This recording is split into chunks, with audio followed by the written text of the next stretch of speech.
COVID-19, Eskom has initiated stage 6 load shedding, blaming the weather, the inability to replenish water and diesel resources, and failing units for power cuts. The country has once again been plunged into darkness, threatening an already fragile economy. During stage 4, 4,000 megawatts of power is taken off the grid nationally at a given period. Economists and experts are putting economic losses to around billions of rands. Some even suggesting that there may be a case for Eskom to be put in business rescue process, just like SAA. But market analyst Gary Boyson says the biggest issue with Eskom is its 500 billion rands debt and issues around debt collections. The issue around Eskom is the enormous debt that sits on Eskom's balance sheet. So potentially there is an argument for restructuring. But at the same time, the fact that you can let something like SAA slip into business rescue, the same approach can't be adopted at Eskom just because of the nature of Eskom's business. I mean, I think everyone is feeling the effects of load shedding at the moment, and it's kind of a reminder, I think, to all of us that Eskom is essentially too big to fail. Eskom is just so important to the growth and to the success of the South African economy. It cannot be allowed to fail, and the restructuring process and the turnaround at Eskom has to be more sustainable. We can't just let parts of Eskom fail. Looking at Eskom would be, without that debt burden and without the interest burden that it has to carry, it could be very, very profitable. Economist Davi Roth knows economic growth concerns stemming from this period of darkness. The reality also is that the South African economy is hardly growing. We just saw the economy contracting in the third quarter of this year again. I've made a quick calculation, and that even if the economy expands at the rate of say around about 1% or so, it's quite possible, depending on some other factors, that we can have zero economic growth for this year. At this stage, I do expect the economy to grow still, but what's going to happen to electricity, of course, is one of those major factors that is going to determine whether we're going to see economic growth whatsoever this year. Brandis A. says the country needs to look into how the role of renewables can be increased in the energy space. I think there is a much more nuanced and detailed debate happening on that front. I think if you look at the integrated energy plan released by government in the last few months, there's particular attention paid to how do we up the share of renewable energies in terms of the bigger energy provision picture of the country.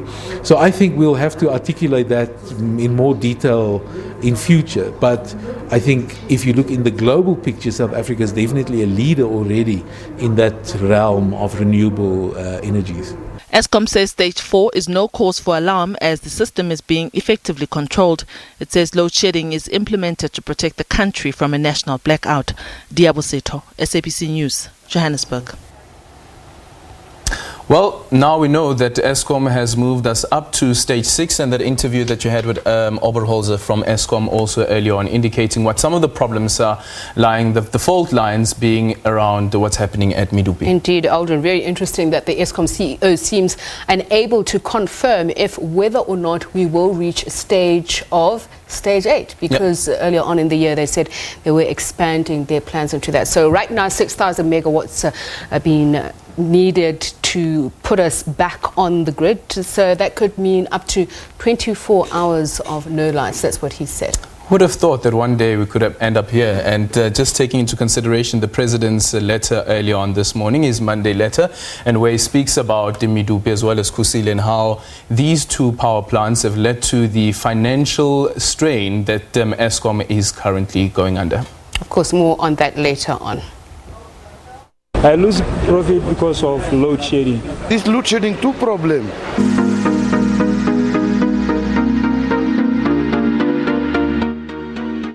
Minister of Transport Fikile Mbalula has dissolved Prasa's board and put the railway agency under administration. He has appointed social entrepreneur Bongisizo Mbondo as Prasa's administrator for 12 months. Prasa, which had an interim board, has been rocked by allegations of administrative inefficiencies as well as corruption involving top executives. Addressing the media in Johannesburg, Mbalula says it made sense to put the entity under administration rather than appoint a new board. The word difficult has been chosen to describe South Africa's 2019 economic performance. The economy is expected to grow by just 0.5% this year, way beyond population growth levels. These levels fall short of what is needed to create jobs and to raise living standards. Wits Business School warns that South Africa cannot afford to continue on the same path, as no changes will mean 2020 will be another year of low growth or no growth. South Africa started the year with high hopes. With an election of new leadership, there was hope the negativity would be turned around quicker, but it was not to be. The country registered negative growth in the first quarter, bounced back in the second, and again fell into negative territory in the third quarter. The main culprits for the negativity are the primary and secondary sectors of the economy. If the current load shedding continues, it increases chances of further negative growth in the fourth quarter. Clearly, the President's plans in this year, in 2019, for pulling the economy together and getting more rapid economic growth didn't work. We see this from the low and even negative growth we've had. And the President must restore confidence. To restore confidence in this country, we need to know what's going to happen to Eskom, and that Eskom will be able to generate power on a consistent basis. We need to know what's going to happen to land ownership. And we need to know what the plans are with the national health insurance and how that will become affordable if introduced in any possible way. South Africa has run out of the capacity to raise taxes any further. We're running a budget deficit of around 6% of GDP, so we can no longer afford the fiscal situation. The country is in serious trouble. At the same time, the President will have to take on the trade unions, especially the trade unions in the civil service sector, because our civil service remuneration bill has become unaffordable. Others say South Africa should prioritize its investment drive to attract more investments. I think when we look forward into the next year, I will go back to the investment drive of the President. First one 2018, second one 2019. Already the country is over the target of what we want to achieve in 5 years. The President has appointed new envoys like former Minister Khadebe for oil and gas, former Minister Hanekom for tourism, and that tells us a very important story of the core focus of the President and his team on enhancing economic opportunity, taking the message of South Africa into the global environment that we must acknowledge is hostile. The global economy is weakening. There is trade war dynamics that's impacting directly and indirectly on us as an economy. So we have a big fight ahead of us. But we must always remember that we have tremendous strengths as a people, as a country, to fight that fight with. Another looming risk comes from rating agencies that will be keeping an eye on the February budget to see how the country plans to manage its debt situation in the midst of a constrained fiscus. Klura Safakomosi, SABC News, Johannesburg. And the all share index is down by industrials, financials, as well as the banks.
We don't